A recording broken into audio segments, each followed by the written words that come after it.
Christmas Carol, Stave 2, the first of the three spirits. When Scrooge awoke, it was so dark that looking out of bed, he could scarcely distinguish the transparent window from the opaque walls of his chamber.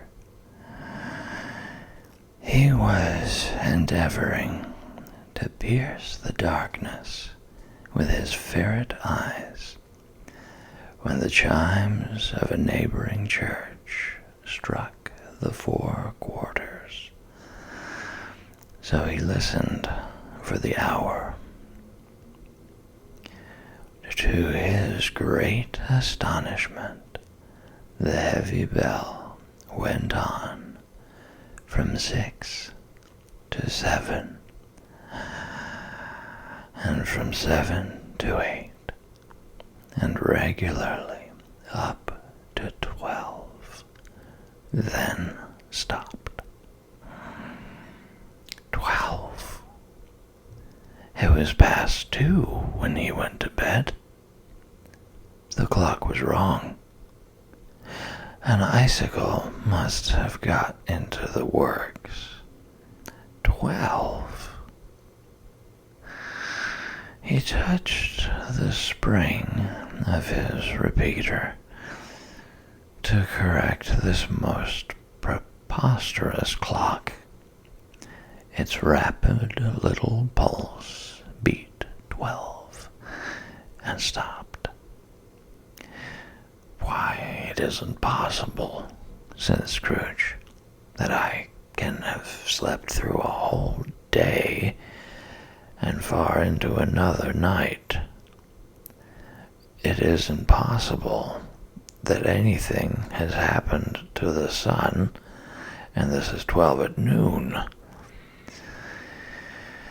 The idea being an alarming one, he scrambled out of bed and groped his way to the window. He was obliged to rub the frost off with the sleeve of his dressing gown before he could see anything, and could see very little then. All he could make out was that it was still very foggy and extremely cold, and that there was no noise of people running to and fro and making a great stir, as there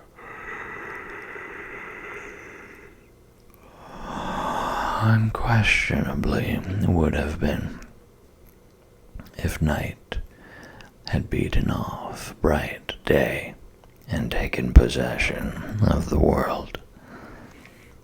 This was a great relief, because 3 days after sight of this first of exchange, pay to Mr. Ebenezer Scrooge or his order, and so forth, would have become a mere United States security if there were no days to count by. Scrooge went to bed again, and thought and thought and thought it over and over and over, and could make nothing of it. The more he thought, the more perplexed he was, and the more he endeavored not to think, the more he thought. Marley's ghost bothered him exceedingly. Every time he resolved within himself, after mature inquiry, that it was all a dream, his mind flew back again, like a strong spring released to its first position, and presented the same problem to be worked all through. Was it a dream or not? Scrooge lay in this state until the chime had gone 3/4 more, when he remembered, on a sudden, that the ghost had warned him of a visitation when the bell tolled 1.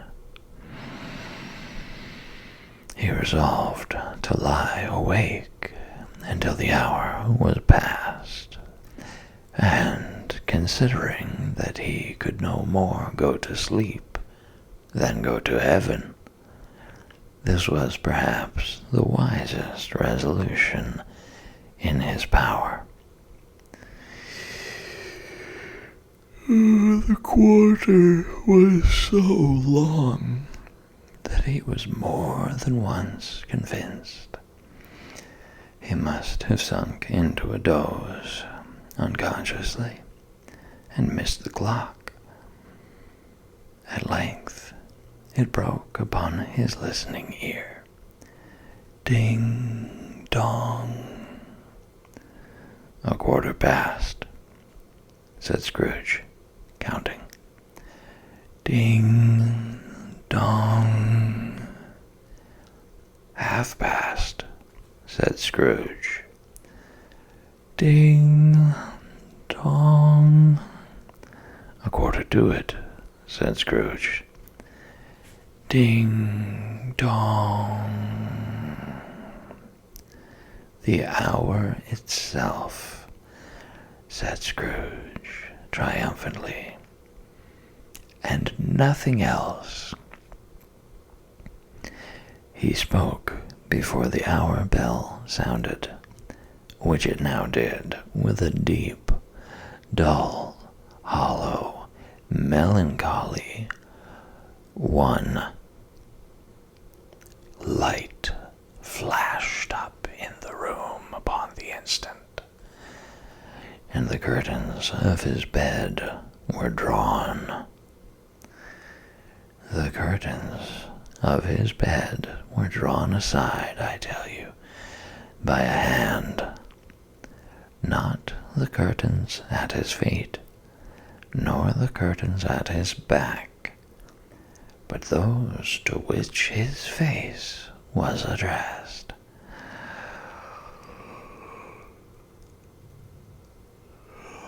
The curtains of his bed were drawn aside, and Scrooge, starting up into a half-recumbent attitude, found himself face to face with the unearthly visitor who drew them, as close to it as I am now to you, and I am standing in the spirit at your elbow.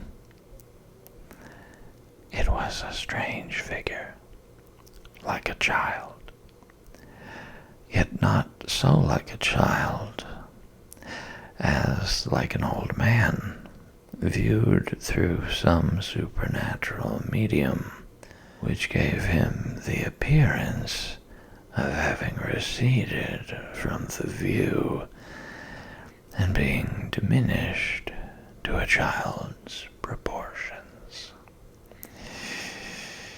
Its hair, which hung about its neck and down its back, was white as if with age, and yet the face had not a wrinkle in it, and the tenderest bloom was on the skin. The arms were very long and muscular, the hands the same.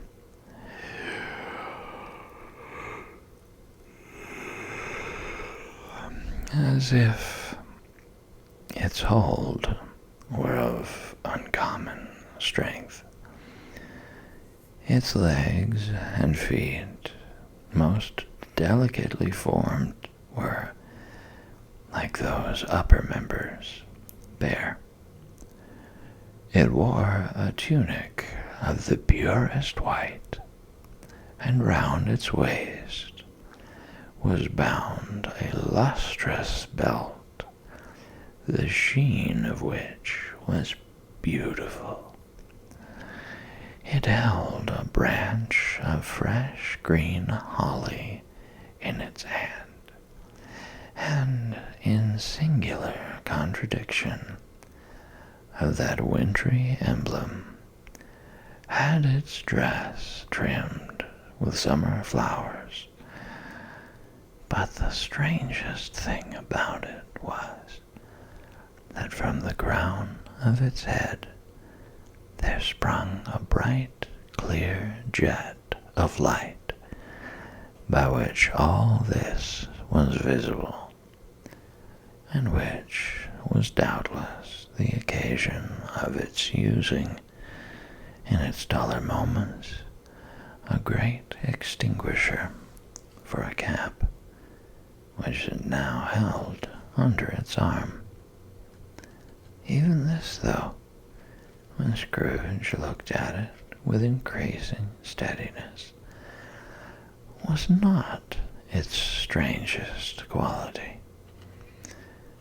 For as its belt sparkled and glittered now in one part, and now in another, and what was light one instant, at another time was dark, so the figure itself fluctuated in its distinctness,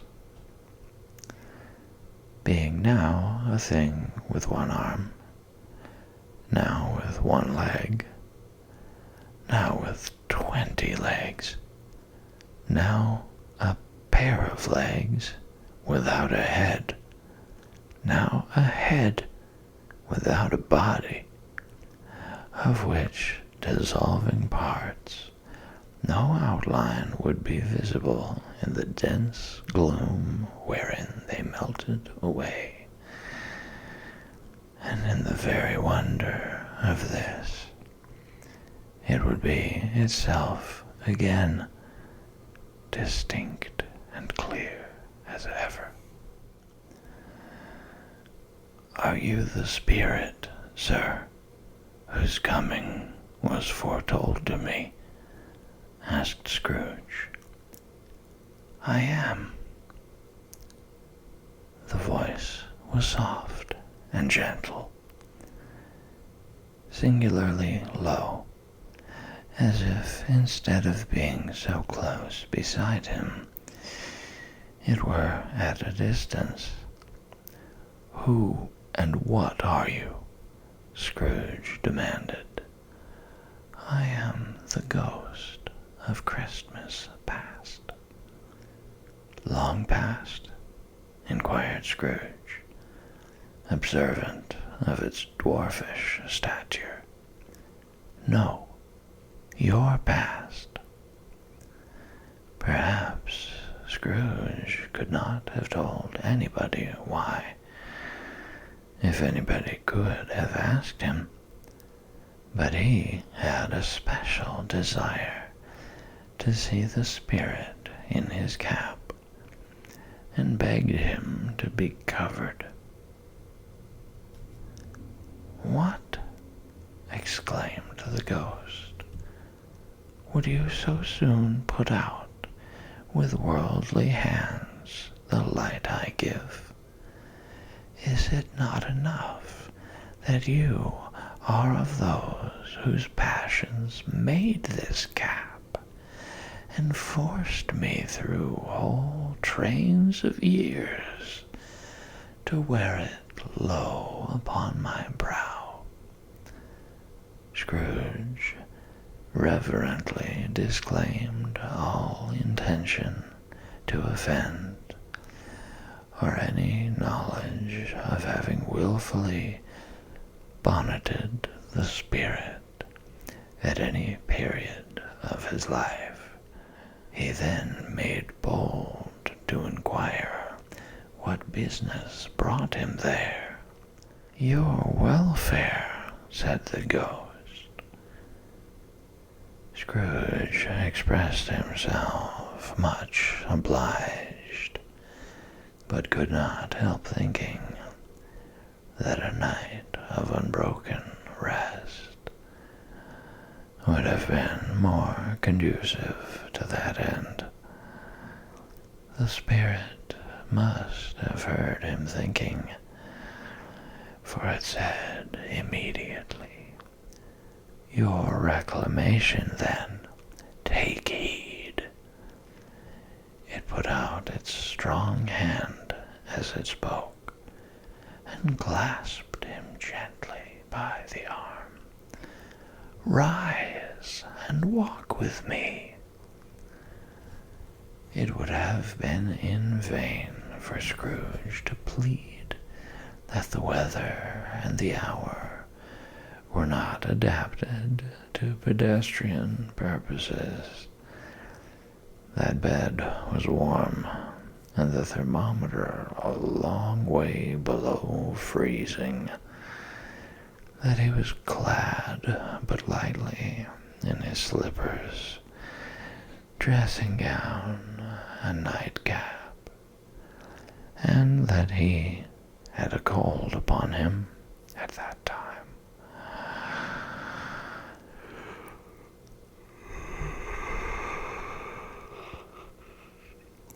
The grasp, though gentle as a woman's hand, was not to be resisted. He rose, but finding that the spirit made towards the window, clasped his robe in supplication. "I am a mortal," Scrooge remonstrated, "and liable to fall. Bear but a touch of my hand there," said the spirit, laying it upon his heart, "and you shall be upheld in more than this." As the words were spoken, they passed through the wall, and stood upon an open country road, with fields on either hand.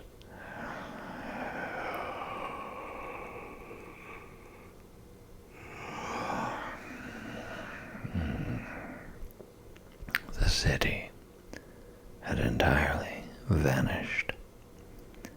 Not a vestige of it was to be seen. The darkness and the mist had vanished with it, for it was a clear, cold winter day, with snow upon the ground.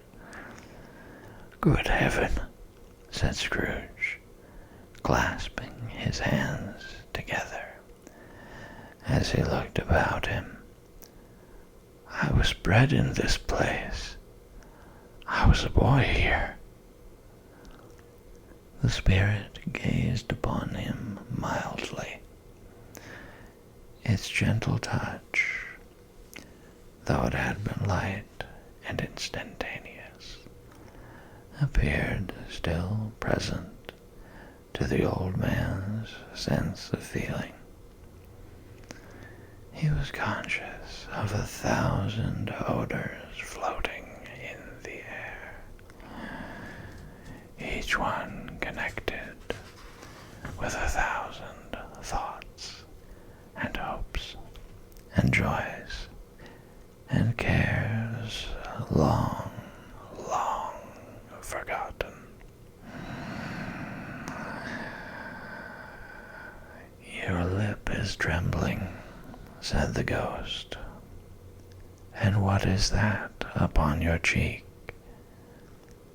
Scrooge muttered with an unusual catching in his voice that it was a pimple, and begged the ghost to lead him where he would.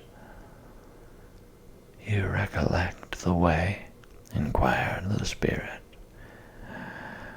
"Remember it?" cried Scrooge with fervor. "I could walk it blindfold." "Strange to have forgotten it for so many years," observed the ghost. "Let us go on." They walked along the road, Scrooge recognizing every gate and post and tree,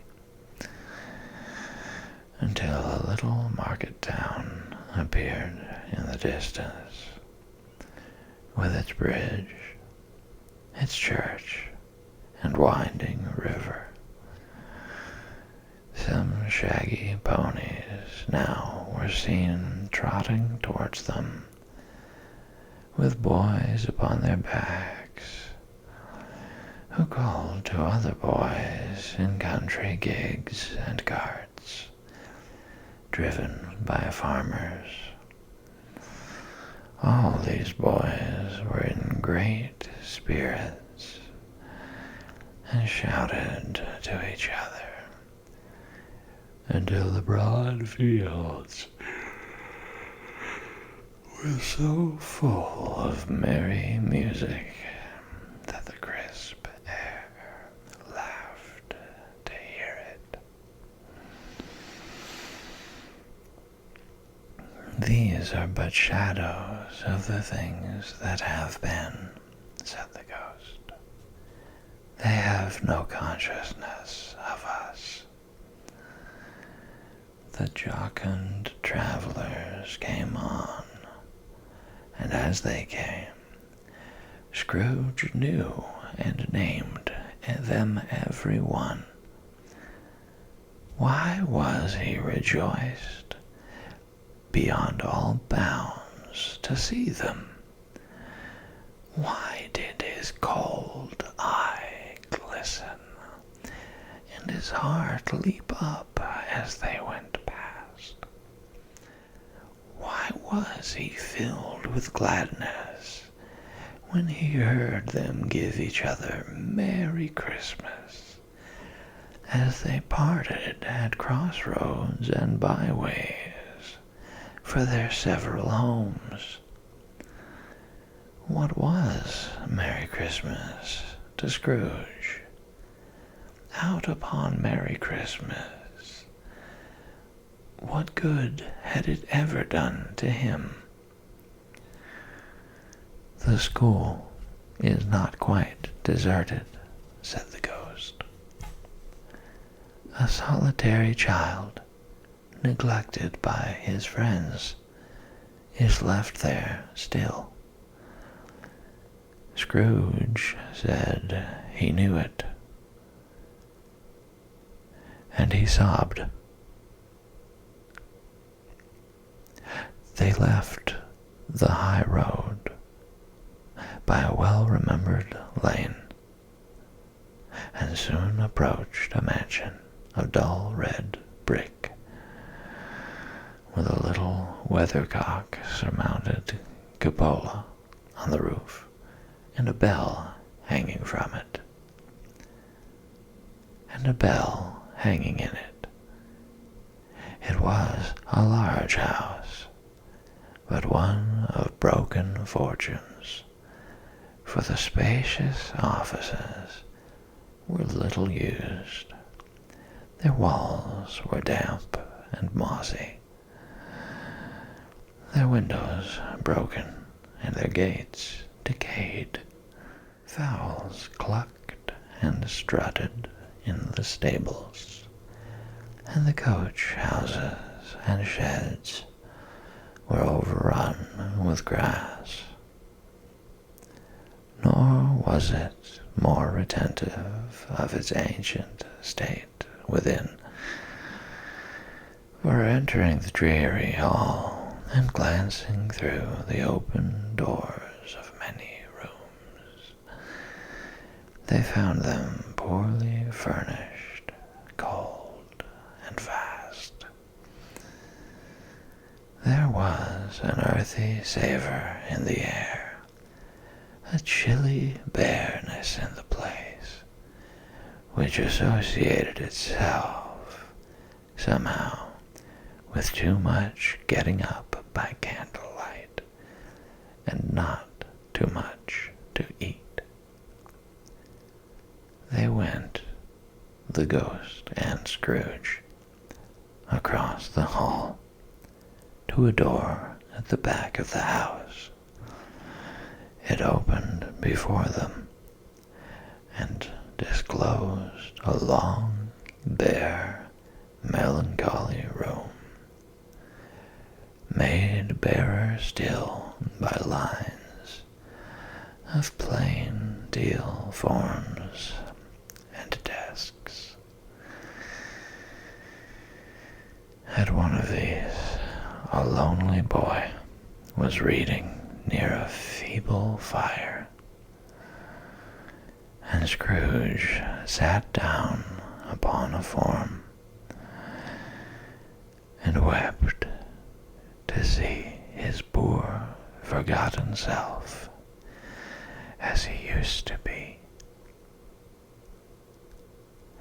Not a latent echo in the house, not a squeak and scuffle from the mice behind the paneling, not a drip from the half-thawed water-spout in the dull yard behind, not a sigh among the leafless boughs of one despondent poplar, not the idle swinging of an empty storehouse door, no, not a clicking in the fire, but fell upon the heart of Scrooge with a softening influence, and gave a freer passage to his tears.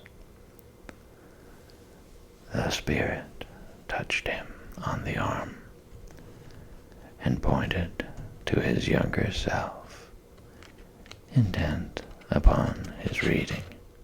Suddenly a man in foreign garments, wonderfully real and distinct to look at, stood outside the window with an axe stuck in his belt, and leading by the bridle an ass laden with wood.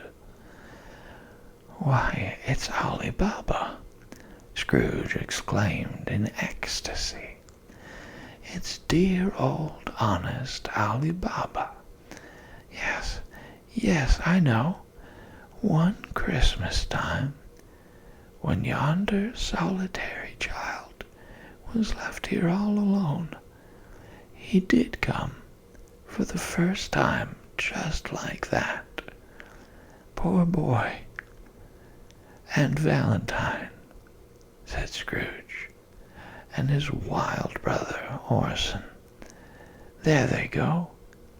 And what's his name, who was put down in his drawers asleep at the gate of Damascus? Don't you see him? And the Sultan's groom, turned upside down by the genie. There he is upon his head. Serve him right. I'm glad of it. What business had he to be married to the princess?" To hear Scrooge expending all the earnestness of his nature on such subjects in a most extraordinary voice, between laughing and crying, and to see his heightened and excited face, would have been a surprise to his business friends in the city, indeed. "There's the parrot!" cried Scrooge. "Green body and yellow tail, with a thing like a lettuce growing out of the top of his head. There he is. Poor Robin Crusoe, he called him, when he came home again, after sailing round the island. Poor Robin Crusoe! Where have you been, Robin Crusoe?" The man thought he was dreaming, but he wasn't. It was the parrot, you know. "There goes Friday, running for his life to the little creek. Hallo, hoop, halloo!" Then, with a rapidity of transition very foreign to his usual character, he said, in pity for his former self, "Poor boy," and cried again. "I wish," Scrooge muttered, putting his hand in his pocket and looking about him, after drying his eyes with his cuff. "But it's too late now." "What is the matter?" asked the spirit. "Nothing," said Scrooge. "Nothing. Nothing. There was a boy singing a Christmas carol at my door last night. I should like to have given him something, that's all." The ghost smiled thoughtfully and waved its hand, saying as it did so, "Let us see another Christmas." Scrooge's former self grew larger at the words, and the room became a little darker and more dirty. The panels shrunk, the windows cracked, fragments of plaster fell out of the ceiling, and the naked laths were shown instead. But how all this was brought about, Scrooge knew no more than you do. He only knew that it was quite correct, that everything had happened so, that there he was, alone again, when all the other boys had gone home for the jolly holidays. He was not reading now, but walking up and down despairingly. Scrooge looked at the ghost, and with a mournful shaking of his head, glanced anxiously towards the door. It opened, and a little girl, much younger than the boy, came darting in, and putting her arms about his neck, and often kissing him, addressed him as her dear, dear brother. "I have come to bring you home, dear brother," said the child, clapping her tiny hands and bending down to laugh. "To bring you home, home, home." "Home, little Fan?" returned the boy. "Yes," said the child, brimful of glee. "Home for good and all. Home for ever and ever. Father is so much kinder than he used to be, that home's like heaven. He spoke so gently to me one dear night when I was going to bed, that I was not afraid to ask him once more if you might come home. And he said yes, you should, and sent me in a coach to bring you. And you're to be a man," said the child, opening her eyes, "and are never to come back here. But first, we're to be together all the Christmas long, and have the merriest time in all the world. You're quite a woman, little Fan, exclaimed the boy. She clapped her hands and laughed, and tried to touch his head, but being too little, laughed again and stood on tiptoe to embrace him. Then she began to drag him in her childish eagerness towards the door, and he, nothing loth to go, accompanied her.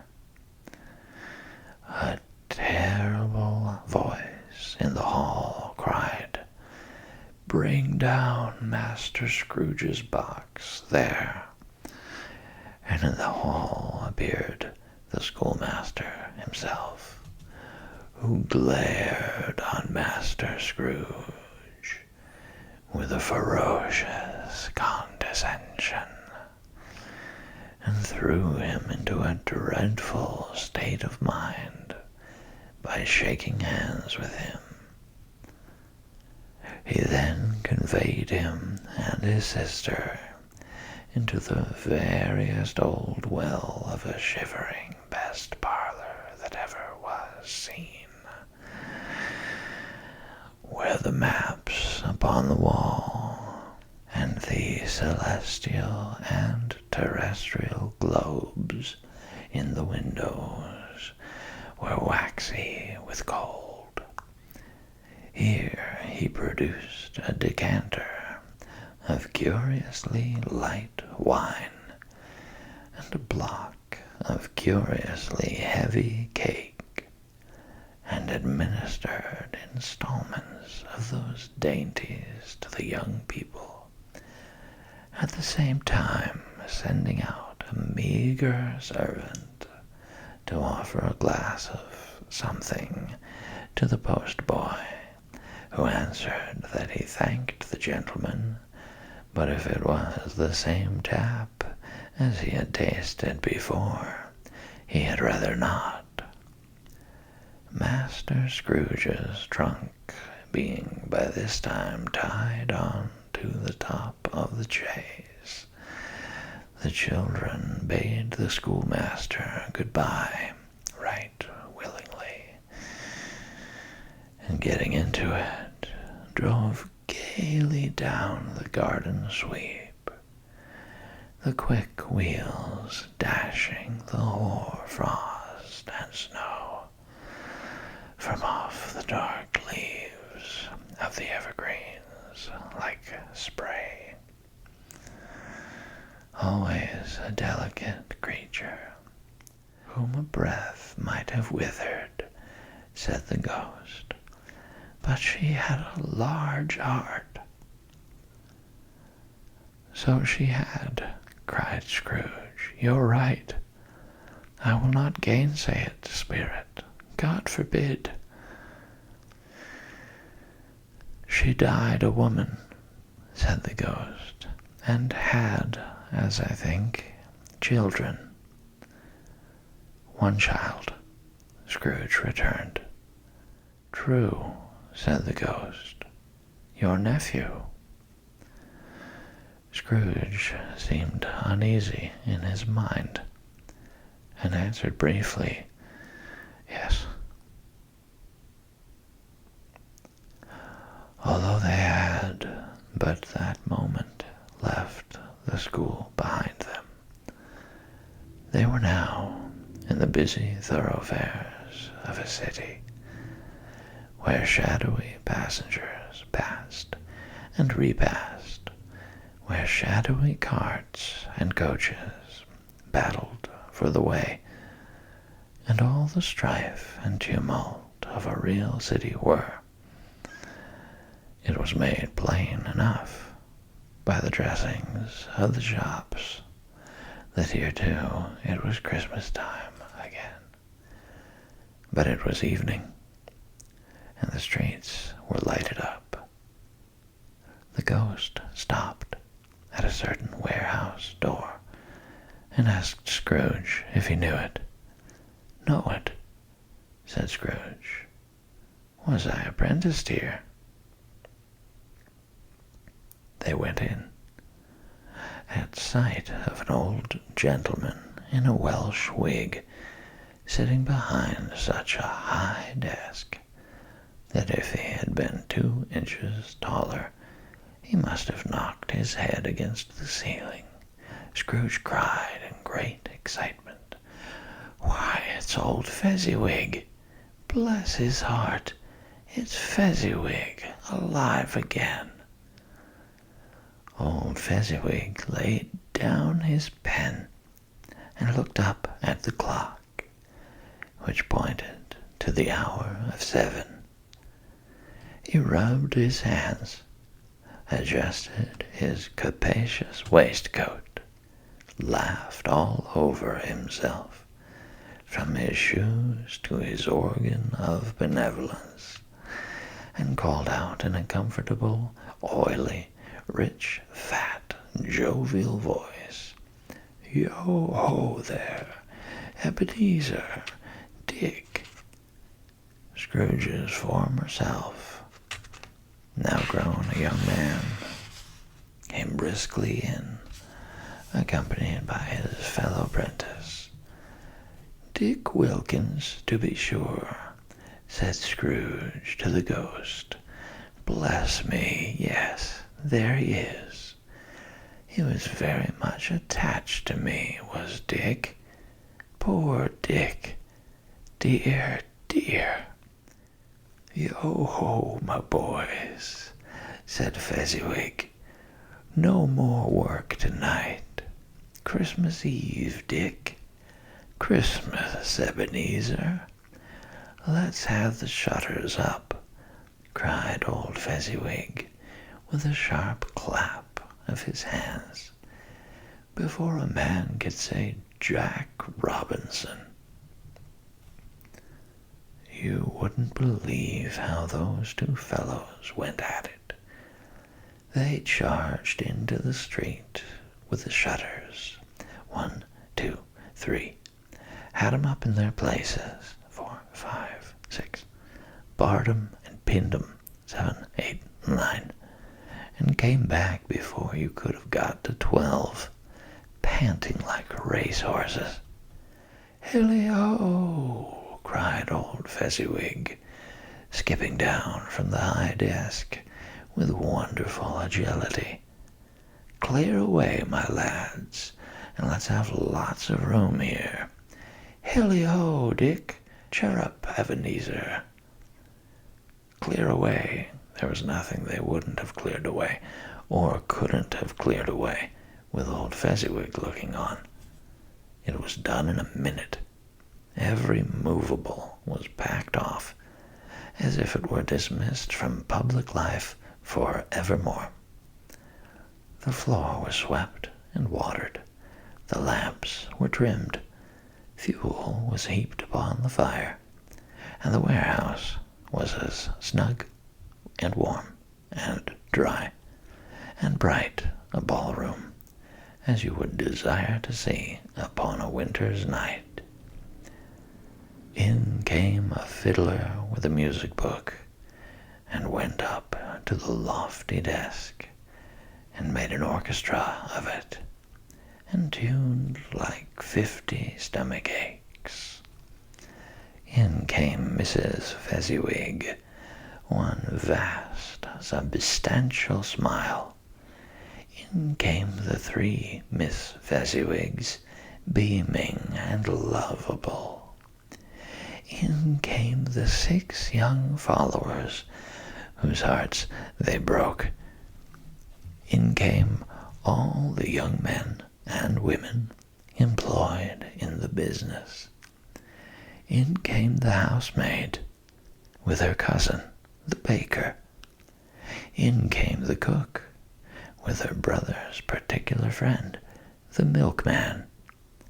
In came the boy from over the way, who was suspected of not having board enough from his master, trying to hide himself behind the girl from next door but one, who was proved to have had her ears pulled by her mistress.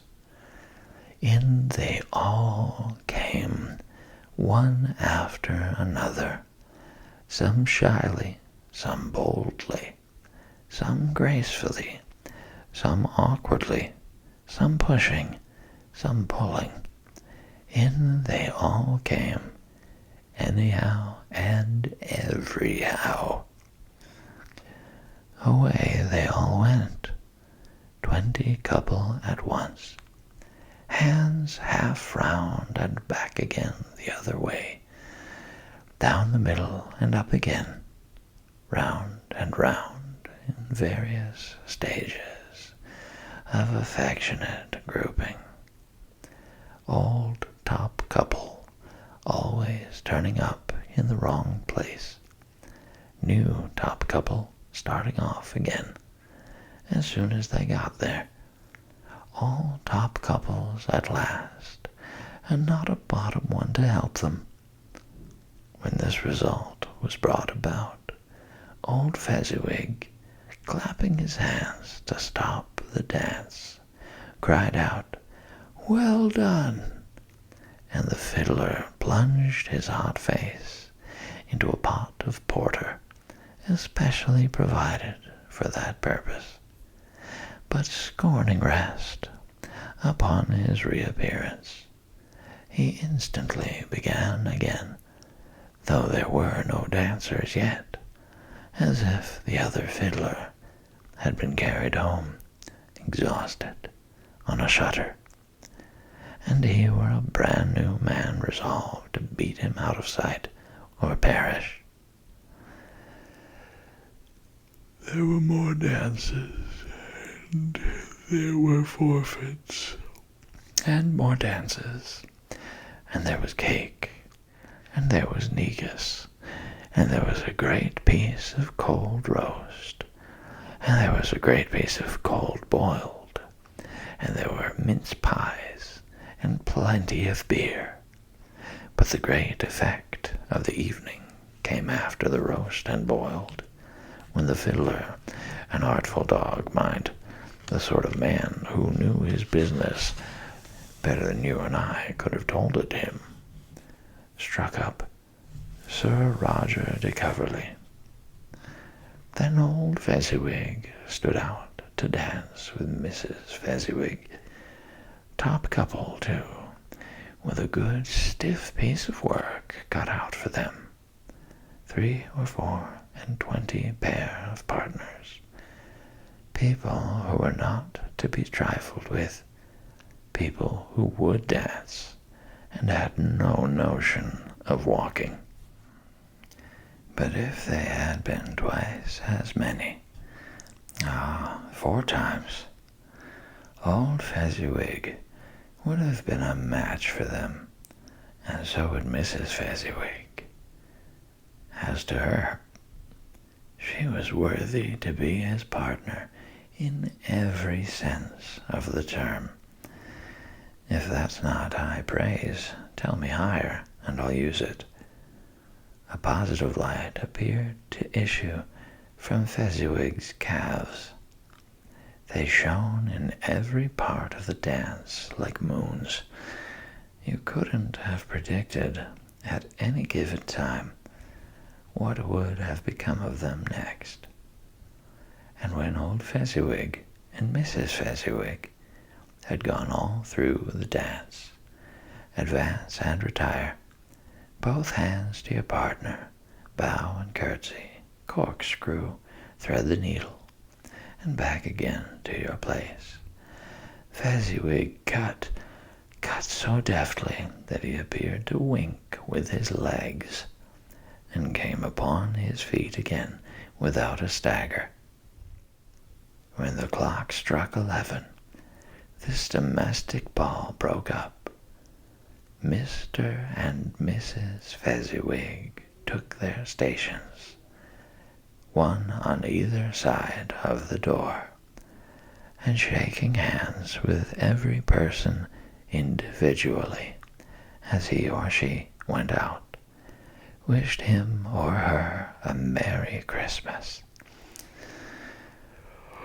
When everybody had retired but the 2 prentices, they did the same to them, and thus the cheerful voices died away, and the lads were left to their beds, which were under a counter in the back shop. During the whole of this time, Scrooge had acted like a man out of his wits. His heart and soul were in the scene, and with his former self, he corroborated everything, remembered everything, enjoyed everything, and underwent the strangest agitation. It was not until now, when the bright faces of his former self and Dick were turned from them, that he remembered the ghost, and became conscious that it was looking full upon him, while the light upon its head burnt very clear. "A small matter," said the ghost, "to make these silly folks so full of gratitude." "Small," echoed Scrooge. The spirit signed to him to listen to the two apprentices who were pouring out their hearts in praise of Fezziwig, and when he had done so, said, "Why, is it not? He has spent but a few pounds of your mortal money, 3 or 4, perhaps. Is that so much that he deserves this praise?" "It isn't that," said Scrooge, heated by the remark, and speaking unconsciously like his former, not his latter, self. "It isn't that, Spirit. He has the power to render us happy or unhappy, to make our service light or burdensome, a pleasure or a toil. Say that his power lies in words and looks, in things so slight and insignificant that it is impossible to add and count them up. What then? The happiness he gives is quite as great as if it cost a fortune." He felt the spirit's glance and stopped. "What is the matter?" asked the ghost. "Nothing particular," said Scrooge. "Something, I think?" the ghost insisted. "No," said Scrooge. "No, I should like to be able to say a word or two to my clerk just now, that's all." His former self turned down the lamps as he gave utterance to the wish, and Scrooge and the ghost again stood side by side in the open air. "My time grows short," observed the spirit. "Quick." This was not addressed to Scrooge, or to anyone whom he could see, but it produced an immediate effect. For again Scrooge saw himself. He was older now, a man in the prime of life. His face had not the harsh and rigid lines of later years, but it had begun to wear the signs of care and avarice.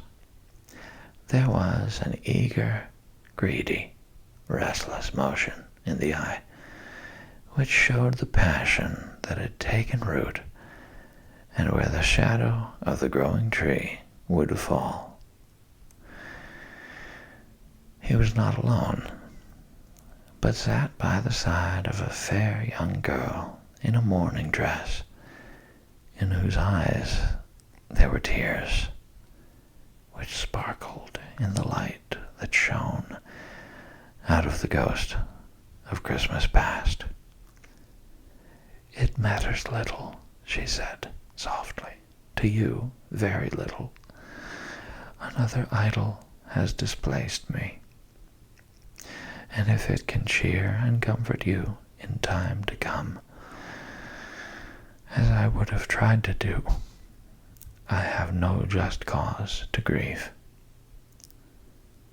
What idol has displaced you? He rejoined. A golden one. This is the evil-handed dealing of the world, he said. There is nothing on which it is so hard as poverty, and there is nothing it professes to condemn with such severity as the pursuit of wealth. You fear the world too much, she answered gently. All your other hopes have merged into the hope of being beyond the chance of its sordid reproach. I have seen your nobler aspirations fall off one by one, until the master passion, gain, engrosses you. Have I not? What then? He retorted. Even if I have grown so much wiser, what then? I am not changed towards you. She shook her head. Am I? Our contract is an old one. It was made when we were both poor and content to be so, until in good season we could improve our worldly fortune by our patient industry. You are changed. When it was made, you were another man. I was a boy, he said impatiently. Your own feeling tells you that you are not what you are, she returned. I am. That which promised happiness when we were one in heart is fraught with misery now that we are two. How often and how keenly I have thought of this, I will not say. It is enough that I have thought of it and can release you. Have I ever sought release? In words, no, never. In what then? In a changed nature, in an altered spirit, in another atmosphere of life, another hope as its great end, in everything that made my love of any worth or value in your sight. If this had never been between us, said the girl, looking mildly, but with steadiness, upon him, tell me, would you seek me out and try to win me now? No. He seemed to yield to the justice of this supposition in spite of himself, but he said with a struggle, You think not. I would gladly think otherwise, if I could, she answered. Heaven knows. When I have learned a truth like this, I know how strong and irresistible it must be. But if you were free today, tomorrow, yesterday, can even I believe that you would choose a dowerless girl? You who, in your very confidence with her, weigh everything by gain. Or choosing her, if for a moment you were false enough to your one guiding principle to do so, do I not know that your repentance and regret would surely follow? I do, and I release you with a full heart for the love of him you once were.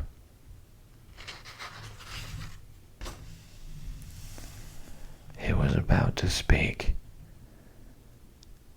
but with her head turned from him, she resumed, "You may, the memory of what is past half makes me hope you will, have pain in this. A very, very brief time, and you will dismiss the recollection of it gladly as an unprofitable dream, from which it happened well that you awoke.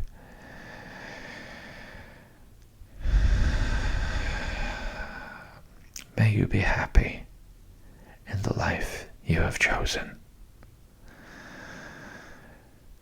She left him, and they parted.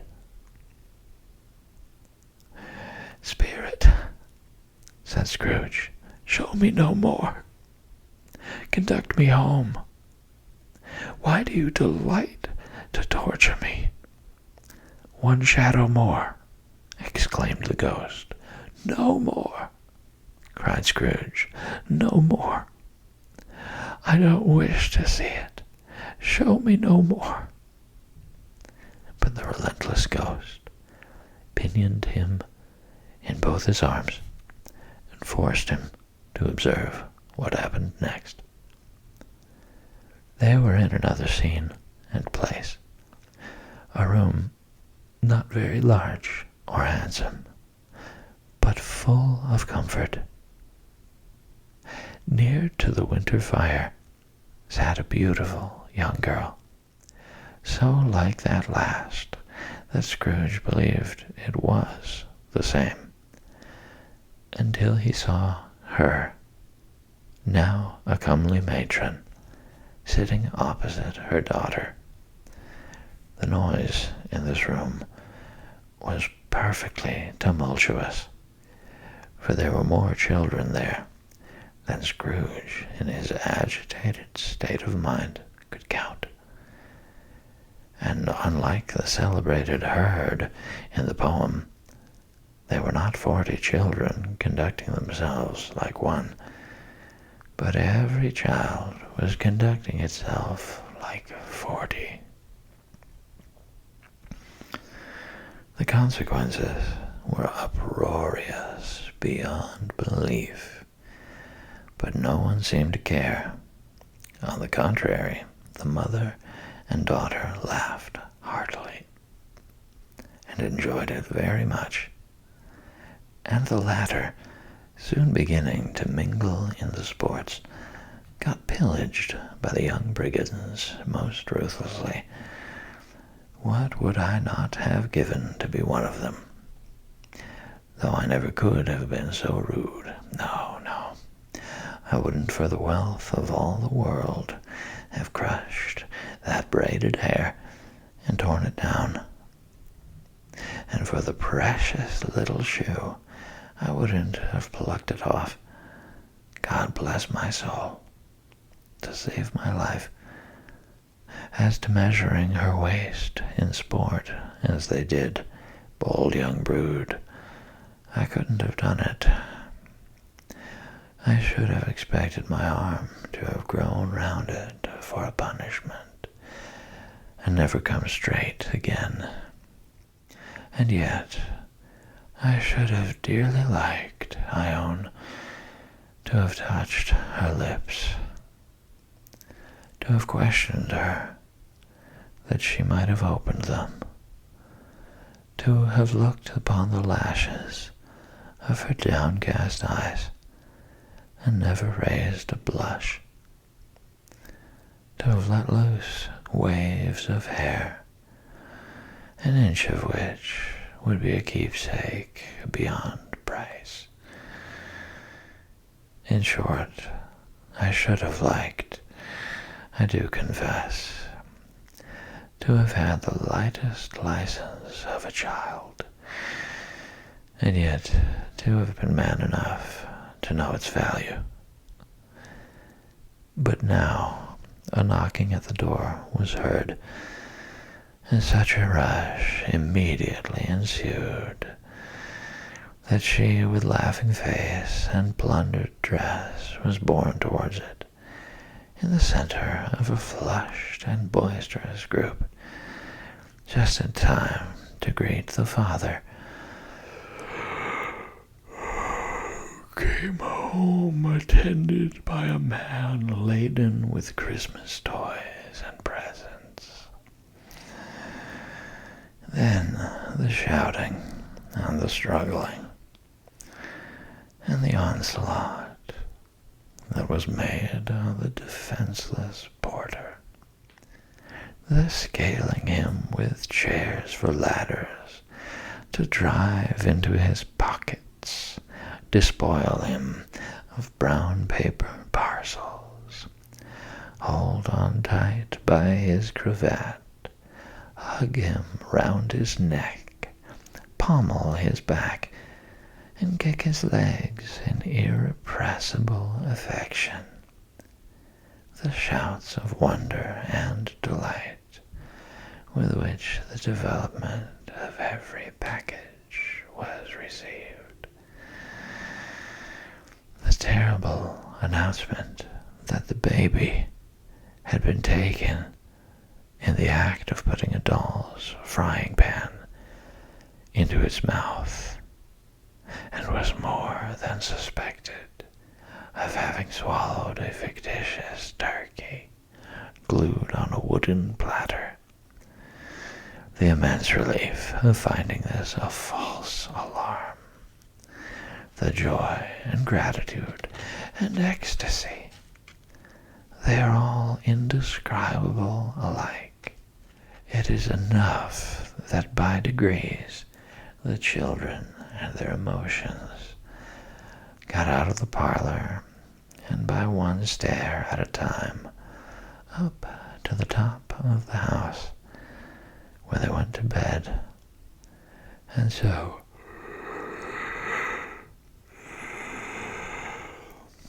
subsided. And now Scrooge looked on more attentively than ever when the master of the house, having his daughter leaning fondly on him, sat down with her and her mother at his own fireside. And when he thought that such another creature, quite as graceful and as full of promise,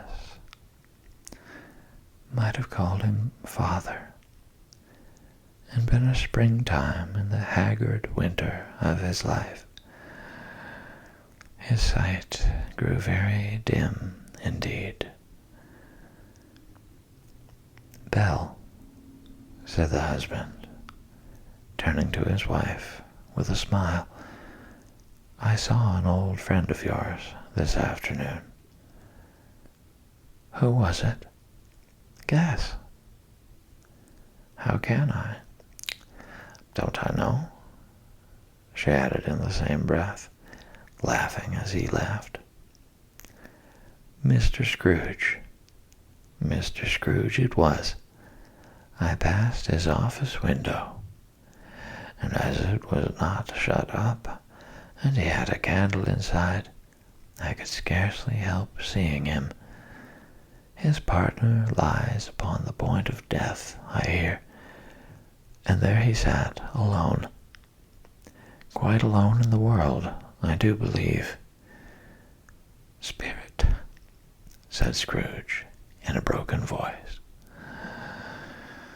"remove me from this place. I told you these were shadows of the things that have been," said the ghost, "that they are what they are. Do not blame me."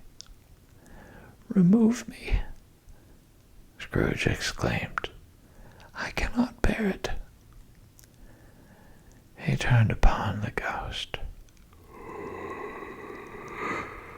and seeing that it looked upon him with a face in which, in some strange way, there were fragments of all the faces it had shown him, wrestled with it, Leave me. Take me back. Haunt me no longer. In the struggle, if that can be called a struggle, in which the ghost, with no visible resistance on its own part, was undisturbed by any effort of its adversary, Scrooge observed that its light was burning high and bright, and dimly connecting that with its influence over him, he seized the extinguisher cap, and by a sudden action pressed it down upon its head. The spirit dropped beneath it, so that the extinguisher covered its whole form. But though Scrooge pressed it down with all his force, he could not hide the light which streamed from under it in an unbroken flood upon the ground. He was conscious of being exhausted and overcome by an irresistible drowsiness, and further, of being in his own bedroom.